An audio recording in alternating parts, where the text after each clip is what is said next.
யார் ரொம்ப பங்க்சுவலா இருப்பாங்க? நானா பேர் சொல்லு. அம்மா அஸ்வின். வைபோட கம்பேர் பண்ணா நான் தான் இல்ல சார். ஆமா கண்டிப்பா. ஓகே. ஏன் தெரியல, நம்ம சுற்று வட்டாரத்துல மல்லிகைப்பூ கிடைக்கவே இல்ல, எல்லாமே காலி ஆயிடுச்சுன்னு சொல்றாங்க. அதுக்கப்புறம் எங்கெங்கயோ போய் தேடி கண்டுபிடிச்சுதான் மல்லிகைப்பூ வாங்கிட்டு வந்தேன்.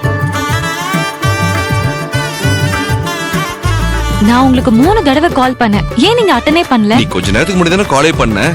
நான் டிரைவிங்ல இருந்தேன் தேவி, அதான் வீட்டுக்கிட்ட வந்துட்டுமே தான் அட்டன் பண்ணல. இனிமே தேவி உனக்கு கால் பண்ணா கண்டிப்பா அட்டன் பண்ணணும். என்னதான் பிஸியா இருந்தாலும் அட்டன் பண்ணி தோ வந்துகிட்டு இருக்கேனாவது சொல்லணும்பா. சரிங்கப்பா, இனிமே நான் அப்படியே பண்றேன். மேடம் சாரி, இப்ப எனக்கு கொஞ்சம் பசிக்குது, சாப்பாடு எடுத்து வைக்கிறீங்களா?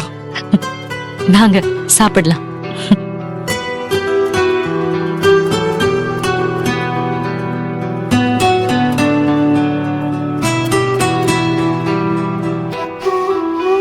அர்ஜுன், இனிமே இந்த ஹோட்டல்ல சாப்பிடுற பழக்கத்தெல்லாம் விட்டுரு.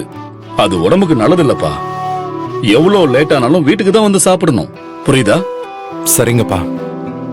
அர்ஜுன், பொதுவா ஆம்பளைங்க நமக்கு வெளியே நிறைய வேலை இருக்கும், எங்க வேணாலும் போவோம் வருவோம், அது வேறப்பா. ஆனா வீட்ல நமக்காக ஒருத்தர் காத்துக்கிட்டு இருக்காங்கிற நினைப்பு உன் மனசுல எப்பவுமே இருக்கணும். பா, நம்ம கிட்ட எவ்வளவு வேணாலும் வசதி இருக்கலாம், என்னதான் கோடிக்கணக்கான சொத்து இருந்தாலும் உன் கையால ஒரு பொருளையோ இல்ல ஒரு மணம் பூவை வாங்கிட்டு வந்து கொடுத்து மட்டும் பாரேன், அதோட மதிப்பே வேறடா. பொண்ணுங்களுக்கு அதனால வர சந்தோஷம் வேற லெவல்ல இருக்கும்பா.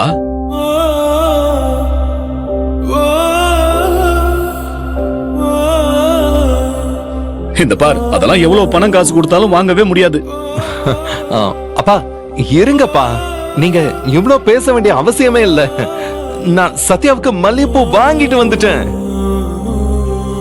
அது கார்ல தான் வச்சிருக்கேன்.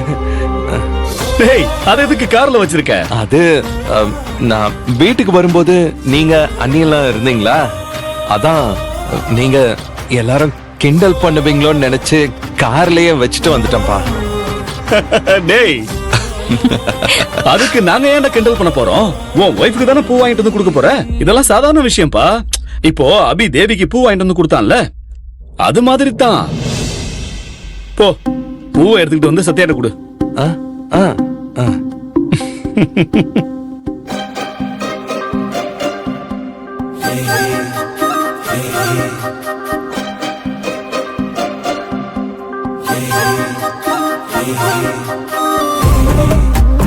இவன் ஏன் இந்த விஷயத்துக்குலாம் இப்படி கூச்சப்படுறான்?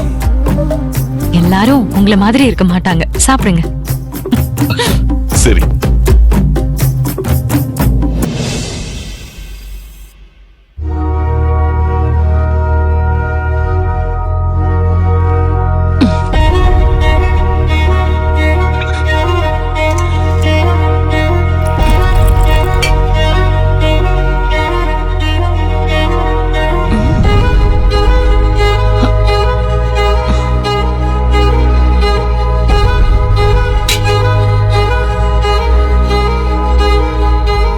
என்ன இந்த நேரத்துல காயத்ரி அம்மா ரூம்ல லைட் எரிஞ்சிட்டு இருக்கு? இன்னும் அம்மா தூங்கலையா?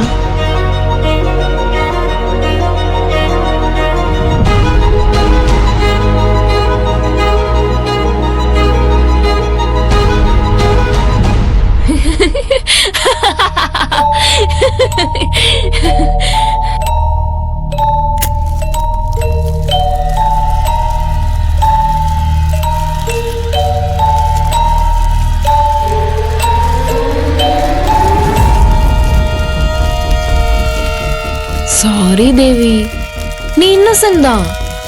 பட் தெரிஞ்சோ தெரியாமலோ நீ என் லைஃப்ல குறுக்க வந்துட்டியே. நான் மட்டும் இருக்க வேண்டிய இடத்துல இப்போ நீ இருக்கியே. நியாயமா பார்த்தா நான் இப்படி செய்யக்கூடாதுதான். பட் நான் என்ன செஞ்சாலும் நீ என்னை எதிர்த்து பேச முடியாத இடத்துல இருக்கியே. அப்போ நான் இந்த சான்ஸை யூஸ் பண்ணிக்கிறதுல தப்பு இல்லைல்ல?